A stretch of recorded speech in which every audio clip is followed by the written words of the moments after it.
If you died today, what dreams, what ideas, what gifts, what talents, what voice, what stories will die with you?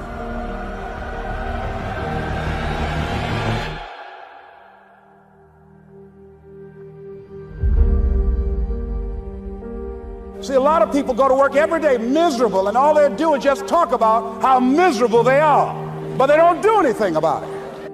You know that you're deliberately operating below your potential. You've gotten comfortable. You stop expanding. You stop stretching. You stop challenging yourself. It's hard living. Life is hard. So most people don't use their imaginations. Most people don't dream anymore. Why? Because through the conditioning process of life, after so many rejections,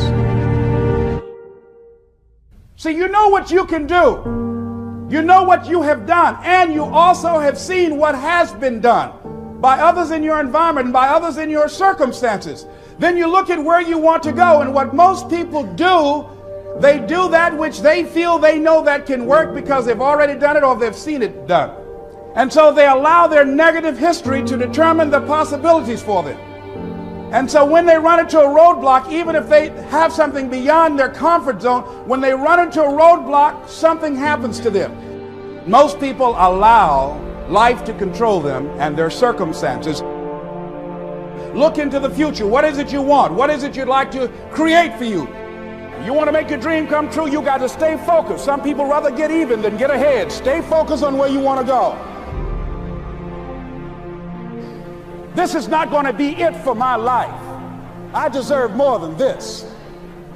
See, that will start making you do some stuff.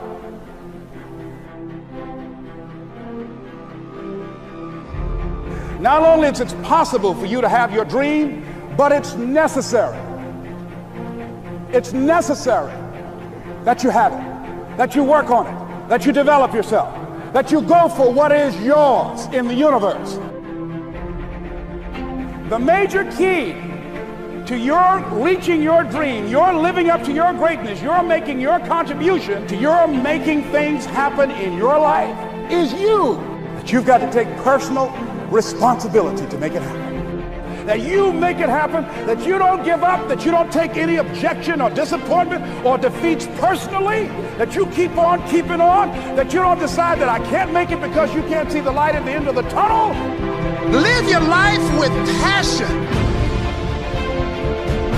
with some drive. You've got to remind yourself that you've got powers within you, talents within you that you haven't even reached for yet. So whatever dream you got, that dream, that idea, that has been given to you. There's no guarantee that because somebody is now down on their luck, they can never come back. Who can guarantee that you can't make it? That you can't have your dream? Who can guarantee that you can't do what you want to do? No one can do that. No one can predict that. All we need to do is we look at our dream as we get ready to hit the floor. I'm blessed and highly favored.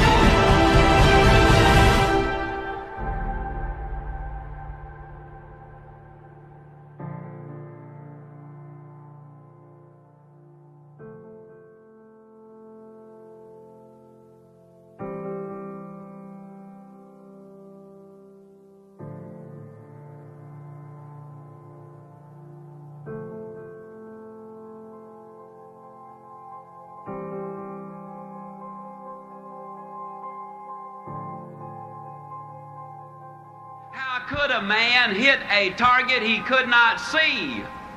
That's a pretty good question. Here's another one.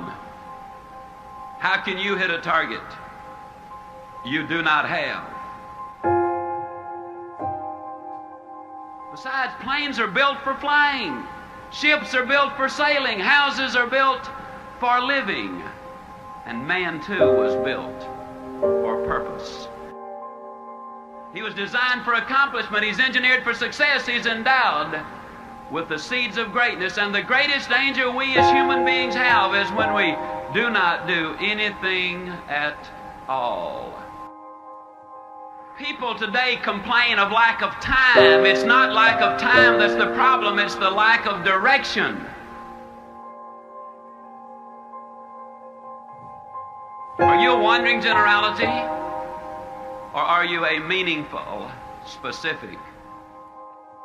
Are you going to work tomorrow because that's what you did yesterday? If that's the reason you're going tomorrow, you won't be as good tomorrow as you were yesterday because you're 2 days older and no closer to the goal you do not have. What about you personally? Have you got your goals laid out? Are you a meaningful specific or are you a wandering generality?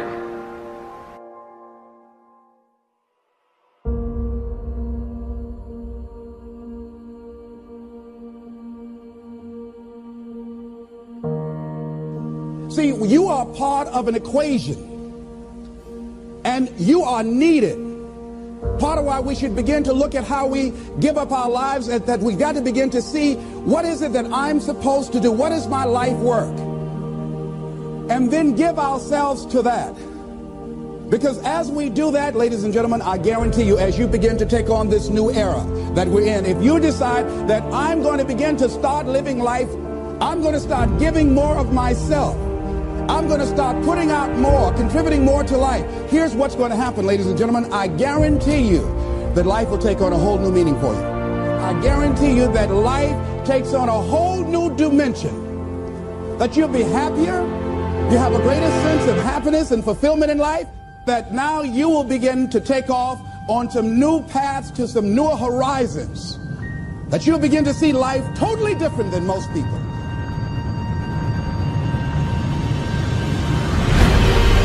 You got to have those long-range goals. And the rule is a simple one. You go as far as you can see.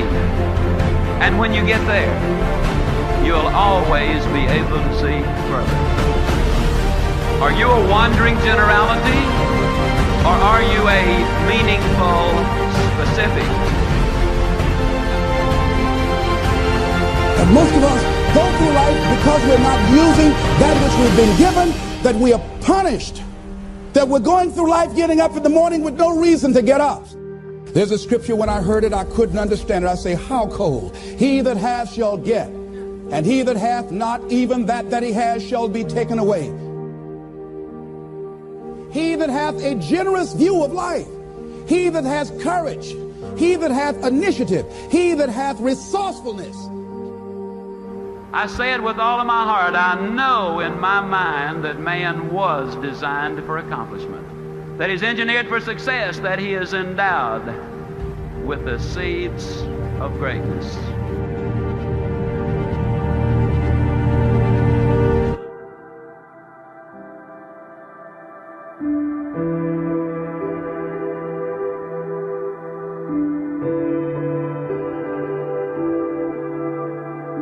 Life will always give us some questions.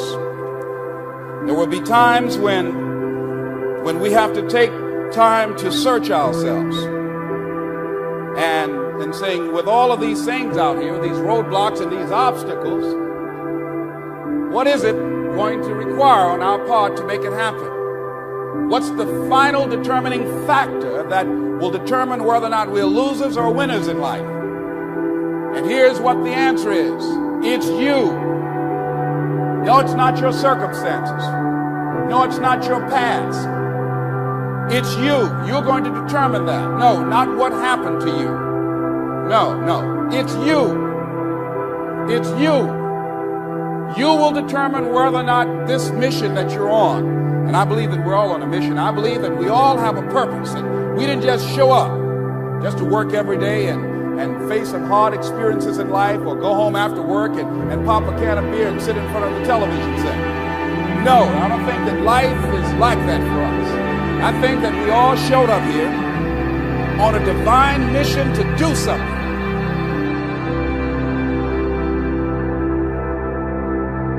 See, all of us have to begin to work to overcome certain things that we have picked up along the way in life.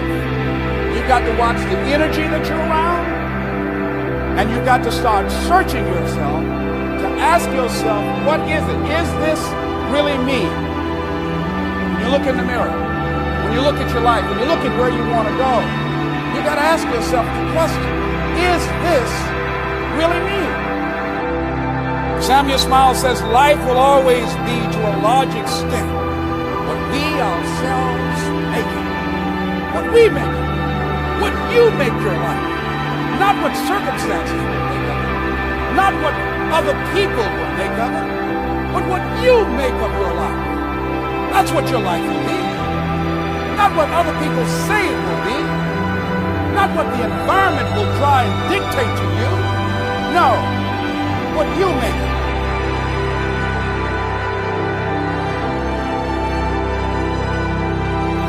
Live now.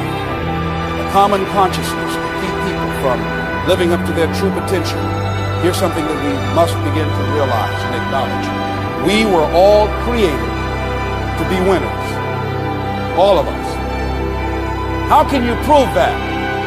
We can prove it by our consciousness, just by our subconscious mind. We were destined, we were born to be winners. We have been endowed with greatness.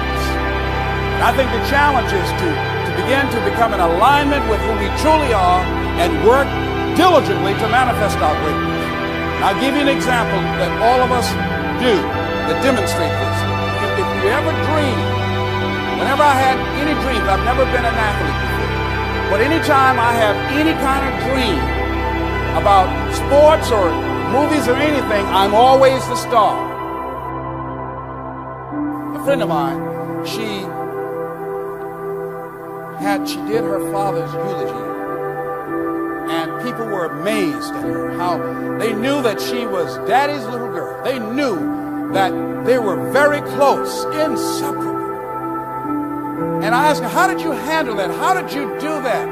Because everybody knew that that was not only her father, but her closest friend. And she said that the day that he died, she said she was in his room and she was talking to him. You know, she said, Daddy, I love you, but I'm a big girl, and as much as I want you to be here, I want you to do what you want to do.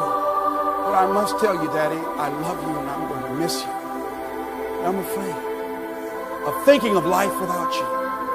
And she said her father started moving his lips and he couldn't speak too loud, and she got closer and he said to her, you're going to be all right. You're going to be all right. And she said that gave her the look in his eyes. That gave her a certain assurance that there was something that even death couldn't conquer that was in her father, that was now a part of her. And that was, death could not take his spirit.